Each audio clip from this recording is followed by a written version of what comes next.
Welcome back blog with Manjesh. I hope आप सभी ठीक होंगे। आपने ये बात तो ज़रूर सुनी होगी कि उत्तर प्रदेश में लगभग 4-5 लोगों की मर्डर कर दिया जाता है और वो शायद कुछ ज़मीनी विवाद की वजह से। और हुआ यूं कि हम उसी चीज़ को कवर करने के लिए देवरिया आए थे। देवरिया के आसपास कोई रुद्रपुर फतेहपुर एरिया की ये बात है, वहाँ पे ऐसा कुछ हुआ था। तो मैं आपको बता दूं कि हम वहाँ पे कवर करने आए थे और अभी मैं होटल में हूँ, देवरिया के किसी होटल में रुके हुए थे और मुझे सामने वो 3 डब्बे दिखे। आपको अगर पोस्ट ये देखिए बिल्कुल यहाँ पे ये पोस्ट ऑफिस का बोर्ड लगा हुआ है और उसके बाद 3 डब्बे पड़े हुए हैं जिसमें एक काला है, नीला है और कुछ हरा है। मतलब ये कचड़े के लिए है, सूखे के लिए कचड़ा, गीला कचड़ा, प्लास्टिक इस टाइप का। आपने पहले देखा होगा, बहुत सारे शहरों में चल रहा है स्वच्छता अभियान के तहत। अब इसे देखकर मुझे याद आया कि हम उत्तर प्रदेश में हैं और इस चीज़ ने मुझे जताया कि हाँ सच में हम उत्तर प्रदेश में हैं। और ऐसा मैं क्यों कह रहा हूँ, क्योंकि अगर मैं बिहार में होता तो ये बात नहीं कह सकता था। बिहार में क्या होता, वो डब्बा वहाँ पे रखा था पर आज नहीं रखा रहता।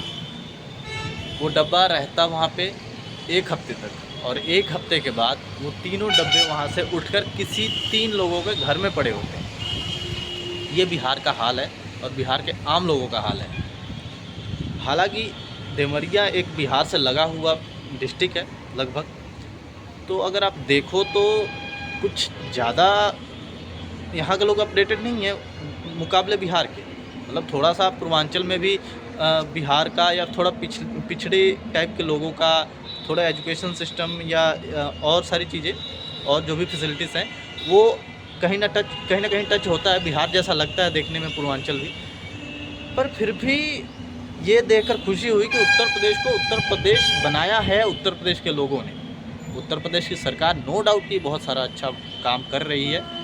जैसे बुलडोजर बाबा को जानते, मतलब क्या ही बताएं बुलडोजर बाबा के बारे में, सारी चीज़ें आपको पता ही है कैसे काम कर रहे हैं। हालांकि उत्तर प्रदेश और योगी जी ही एक ऐसे पॉलिटिशियन हैं और ऐसा राज्य है जो कि हमेशा चर्चा का विषय बनता है पॉलिटिक्स के दिनों में। तो ये सारी चीज़ें ठीक है, उत्तर प्रदेश में काम किया जा रहा है। पर हालांकि इतने पिछड़े लोग उत्तर प्रदेश में भी हैं, पर फिर भी उन्होंने अपनी जिम्मेदारी समझी, इस चीज़ को यहाँ पे रखा। पर अगर ये कहीं बिहार में होता तो वो तीनों डब्बे 3 लोगों के घर में रखे होते हैं और उन डब्बों में किसी ने चावल, किसी ने दाल और किसी ने आटा रखा होता। तो भाई पहले मेरा ये देखकर ये सिर्फ बताने की एक कोशिश है कि भाई पहले हमें खुद की जिम्मेदारी समझनी पड़ेगी। अगर हम स्वच्छता अभियान चला रहे हैं, गवर्नमेंट हमारी चला रही है, तो हमें उसे फॉलो करना पड़ेगा।